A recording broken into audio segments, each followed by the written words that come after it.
Hi, Caleb with Brownells here. In today's quick tip, we're going to be going over some of the differences between the Legion series, SIG P series, versus the standard SIGs. And there's a lot of different SIGs out there. You have your nitrons, your older ones, your military ones, your M and Mark designations.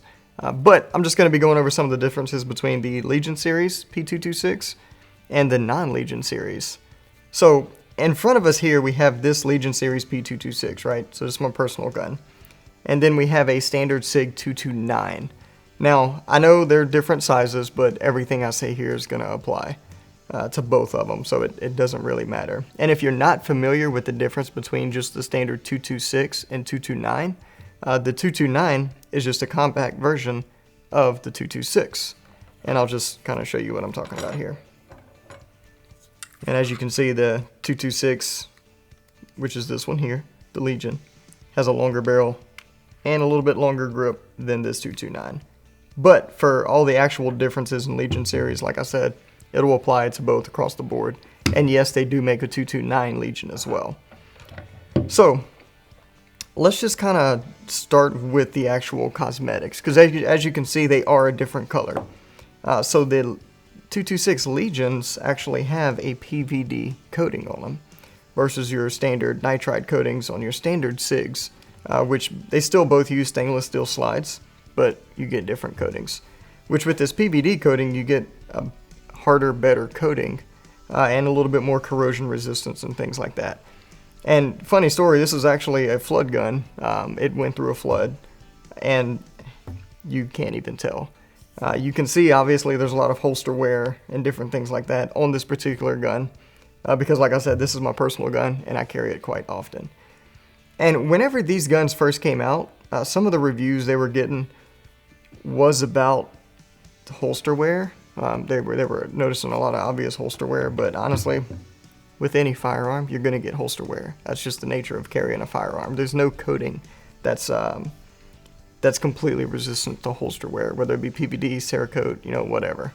So that's just the nature of the beast. If you're going to carry your gun, accept the fact that it's going to look like you carry your gun. And before I get too deep into everything, it is really important to note that the Legion is a premium version of this firearm. And with that, it is more expensive. But I think it's worth the money. I'll tell you why I think it's worth the money kind of at the end of this. But let's just keep moving there. So the sights. Every Legion comes with the SIG X-ray night sights. This standard SIG, like this one here, just comes with a standard white dot sight. And there are some other SIGs like the Nitron that come with night sights, but it's not going to be these X-ray sights. And I will note, for those of you who are familiar, you may have noticed while I was moving it around here, I did actually change out the rear sight on this. The one it comes with is a square notch rear sight. I prefer the U-notch, so I'll switch it to a U-notch. If you don't know the differences between those, we did a video on that, so you can go check that out as well. And, night sights, and on the X-ray sights, it comes with a green front and a plain black rear. Like I said, I'd change this one out, but on the factory one, it's a plain black as well. Alright, so let's talk about some of the other features. So every Legion will come with a rail on the bottom. Some 226s do not, some do. Like I said, the Nitron does as well. But you also get some much different ergonomics. So whenever you put your hand on a Legion versus a standard 226, you'll notice that the grip, and especially in my case, actually contacts more of my hand. And I think that's the way they kind of angled the rear here versus how they do it with their other grips. They kind of have a hump on them, but this one fits really nicely into the hand. You have some front strap checkering up here. You have some checkering on your bottom. So your support hand kind of tucks nicely up under there, helps keep your support hand in place. And then you have some checkering on the front as well. And one thing I really like about this is you have this undercut right here. And this undercut helps you get nice and just into the gun, it feels like. And on your standard SIG, whether it be a 229 or 226, you don't really have that deep cut. And that cut makes a huge difference. I can't even tell you. Like shooting the gun, holding it, it makes it so much more comfortable. And the grips themselves are G10. they have the cool, Legion logo in there. But if you've ever felt G10 grips, you have the checkering on them can be pretty aggressive. This one, however, is not too aggressive, which is something I really like about it. And if you look on the side here, they kind of build it up where your thumb would rest, which is kind of interesting, because another thing they did was shrink all of the controls. You can see here between these two guns, the controls on the Legion are actually much smaller, but they have a more aggressive texture on them, which I was kind of iffy about when I first saw. But after like shooting and manipulating it, this magazine button is pretty much flush with the grip, so you have to want to hit it to engage it. But it's easy to get to and engage, and like I said, it has a more aggressive texture than a standard SIG does, so that helps out a lot. Same thing with your decocker lever. It's shrunken down. One of the big things a lot of people either love or hate about this gun is going to be that slide catch, because that slide catch is way smaller now. So it's a little bit more difficult to operate whenever you're locking the slide back manually, but for disengaging, it actually works really well. It's easy to get to, and even though it's shrunken down, it's really easy to use. One of the biggest features of the SIG Legion is going to be this beaver tail.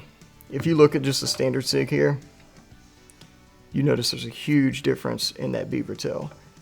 And what that does, especially working with this undercut up here underneath your trigger guard, it allows you to get higher into the gun without having to worry about hammer bite. So you're closer to that bore axis, which makes it, I know 9mm doesn't have a lot of recoil, but it makes it even more manageable, which is probably one of the best features of the SIG Legion, or second best. It's debatable. I'll get to the next one here shortly. But just that alone makes the extra price worth it for me. That's the point right there. That makes all the difference in this gun. And if you were to buy, or for example, if you were to do some gunsmithing to a standard SIG to get it close to a Legion, you would end up spending way more than the price difference between a standard SIG and the Legion, which is why it's just worth it to get the Legion. No, SIG isn't paying me any money to say this. This is just my personal opinion. Like I said, this is my personal gun. Now let's get to the last thing I'm going to go over here, and that's going to be the trigger. The trigger in this gun is not a standard SIG trigger. It's a complete custom gray gun trigger that they did specifically for the SIG series. So the trigger pull itself is way different. It's easier to stage that trigger versus your standard SIG.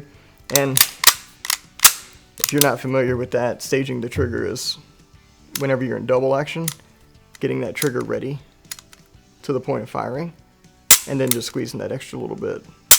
So it's really easy to operate that first shot in double action. And of course, every shot after that is going to be single action, and the single action trigger pull is amazing. Not only that, but the reset is super short. And this SIG here,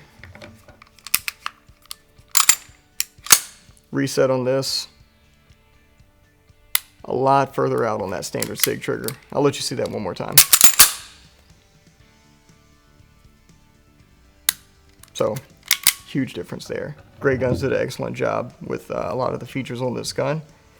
So if you were in the market or you were wondering what the main differences were between the Legion series and a standard SIG, there's a few other small ones here and there, but those are the primary differences that make the actual case for the gun worth it, in my opinion.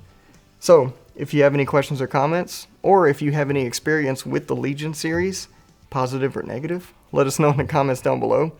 I'll be happy to hear from you. And if you haven't already, go ahead and hit that like and subscribe button. That helps us out on YouTube more than you think. Thanks for joining us, and we'll see you next time.